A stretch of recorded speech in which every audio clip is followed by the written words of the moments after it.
Bismillahirrahmanirrahim. Assalamualaikum warahmatullahi wabarakatuh. Saya Ibu Hendy Setiawati.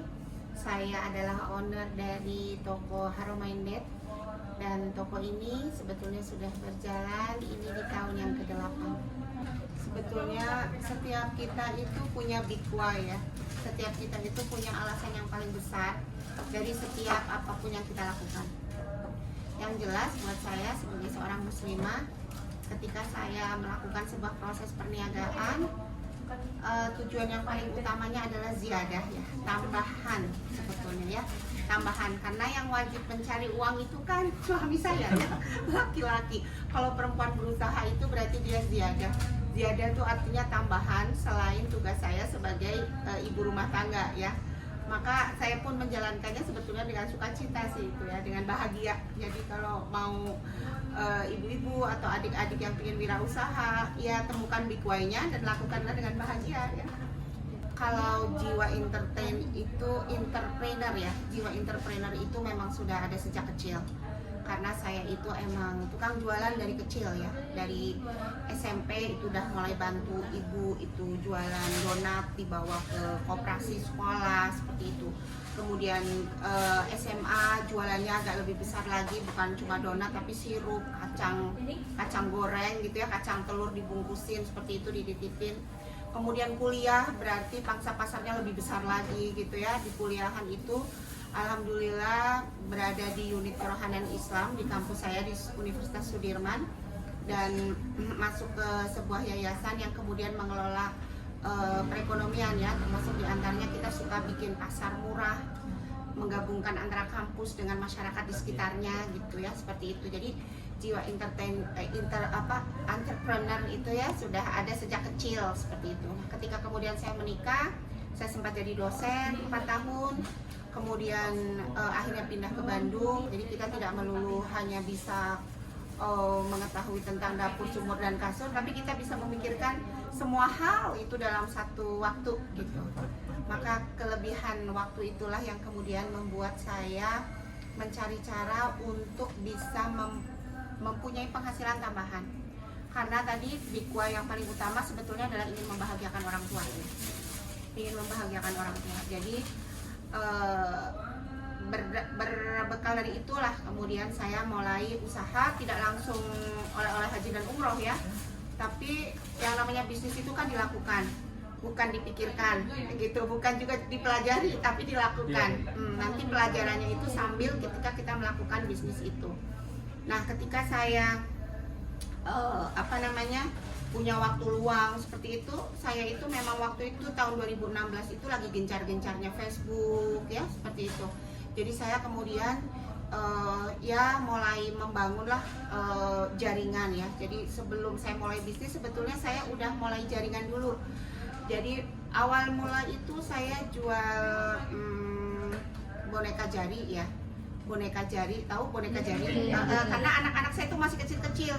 Jadi boneka jari itu kita kita pakai feston gitu, ada 20 atau 40 karakter hewan yang kemudian saya jual. Kemudian saya cari di Facebook itu, bikin jaringannya adalah cari orang-orang ibu-ibu muda yang profil picture-nya tuh sama anak kecil. Berarti dia punya anak kecil kan, punya bayi lah gitu. Nah itu saya tag untuk jadi teman gitu ya, sampai teman saya banyak. Kemudian saya jualan boneka jari dan ternyata alhamdulillah berhasil.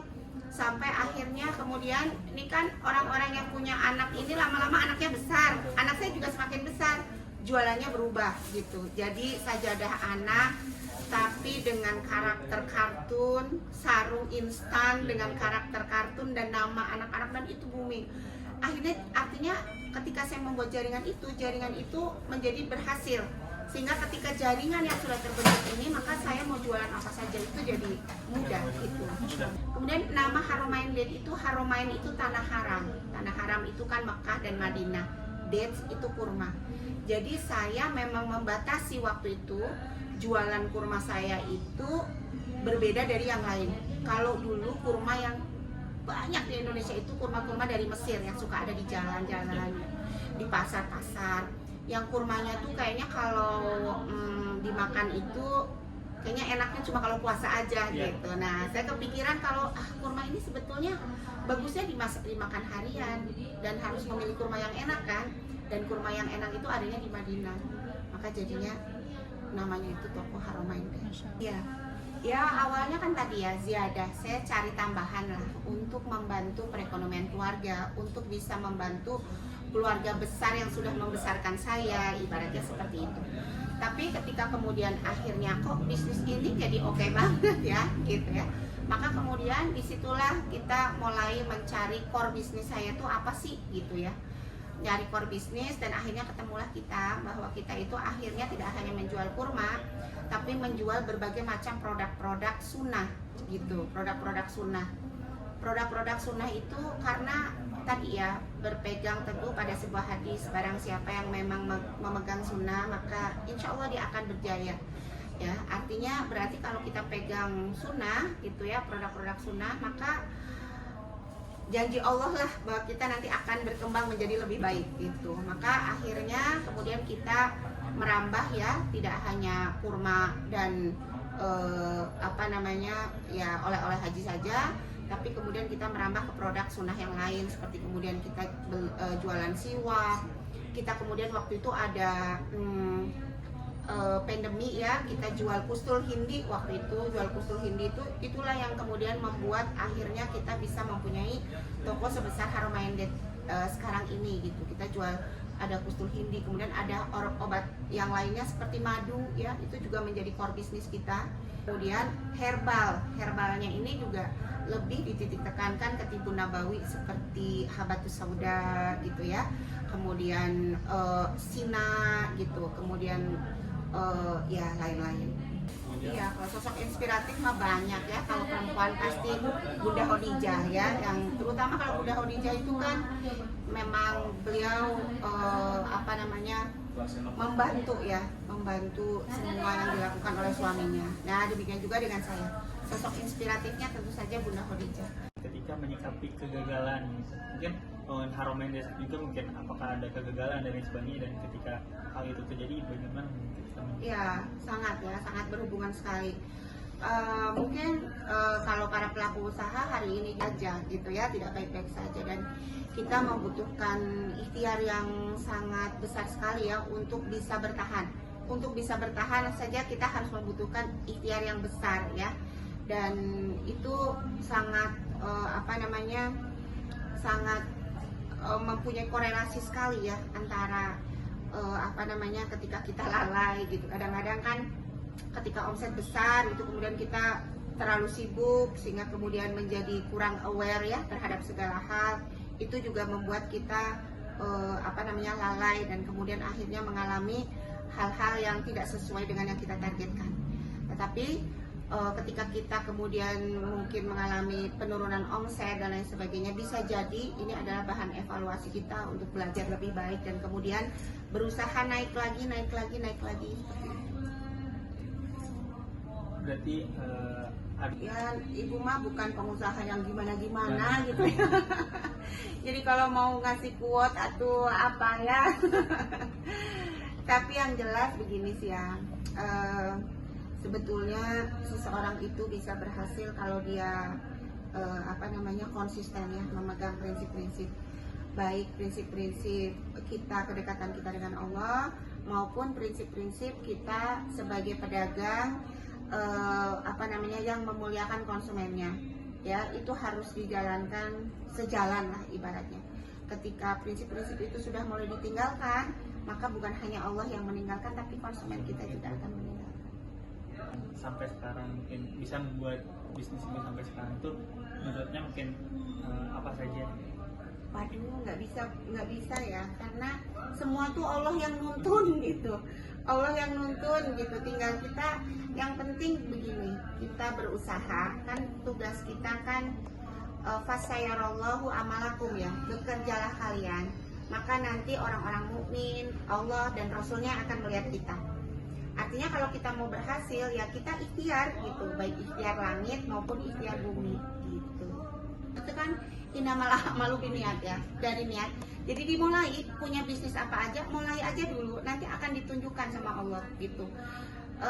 Alhamdulillah Allah kasih kepercayaan kepada kami sebuah toko yang lengkap gitu ya, dari mulai parfum ibaratnya sampai ke garam ada, itu semua diperjalankan oleh Allah Subhanahu wa Ta'ala. Tapi kalau kita tidak memulai dari hal yang kecil, maka toko sebesar ini itu tidak akan pernah ada gitu. Jadi lakukan yang bisa kita lakukan, yang ada di dekat kita, perlahan aja, nggak usah misalnya langsung ingin punya bisnis gede gitu ya, langsung saja.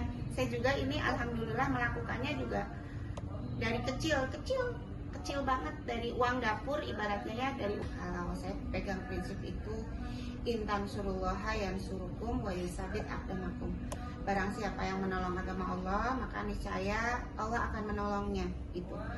Jadi kalau dipikir dengan akal sehat, dengan waktu saya yang sempit, itu saya tidak mungkin bisa mengurus gitu ya. Dari awal mulai ini berdiri juga tidak akan mungkin bisa mengurus bisnis ini. Tetapi karena justru titik tekan saya tidak di bisnis ini gitu ya, titik tekan saya ada di dakwah Islam gitu, maka bisnis ini kemudian yang mengurus adalah Allah gitu. Jadi yang memudahkan, yang mendatangkan seperti itu. Tapi walaupun misalnya sudah dimudahkan sama Allah, Allah datangkan konsumen-konsumen ke sini, itu harus di maintenance kan. Nah, maintenance inilah yang lebih berat gitu, karena ini kan amanah yang Allah berikan kepada kita. Maka memang maintenance inilah sebetulnya yang jadi PR. Maintenance nih udah enak ya, karena sekarang sudah ada Mbak Sarah ini. Ada Mbak Sarah ini yang mengurus semuanya. Jadi saya memang udah mulai konsentrasi itu. Jadi lakukan yang bisa kita lakukan, yang ada di dekat kita, perlahan aja, nggak usah misalnya langsung ingin punya bisnis gede gitu ya, langsung saja. Saya juga ini alhamdulillah melakukannya juga dari kecil banget, dari uang dapur ibaratnya ya, dari kalau saya pegang prinsip itu, intan surullaha yang surukum wa yusabit aqdamakum. Barang siapa yang menolong agama Allah, maka niscaya Allah akan menolongnya gitu. Jadi kalau dipikir dengan akal sehat, dengan waktu saya yang sempit, itu saya tidak mungkin bisa mengurus gitu ya. Dari awal mulai ini berdiri juga tidak akan mungkin bisa mengurus bisnis ini. Tetapi karena justru titik tekan saya tidak di bisnis ini gitu ya, titik tekan saya ada di dakwah Islam gitu, maka bisnis ini kemudian yang mengurus adalah Allah gitu. Jadi yang memudahkan, yang mendatangkan seperti itu. Tapi walaupun misalnya sudah dimudahkan sama Allah, Allah datangkan konsumen-konsumen ke sini, itu harus di maintenance kan. Nah, maintenance inilah yang lebih berat gitu, karena ini kan amanah yang Allah berikan kepada kita. Maka memang maintenance inilah sebetulnya yang jadi PR. Maintenance nih udah enak ya, karena sekarang sudah ada Mbak Sarah ini. Ada Mbak Sarah ini yang mengurus semuanya. Jadi saya memang udah mulai konsentrasi full ya, ibaratnya seperti itu. Tapi dalam perjalanan bisnis itu gitu ya, dalam perjalanan bisnis saya merintis bisnis ini, memang ada mungkin saat-saat dimana kita kayak di charge ya, recharge seperti itu.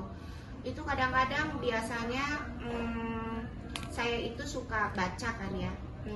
Pernah saya punya pengalaman gini, nanti disimpulkan sendiri ya. Saya pernah punya pengalaman dalam sebuah perjalanan di 10 hari yang terakhir.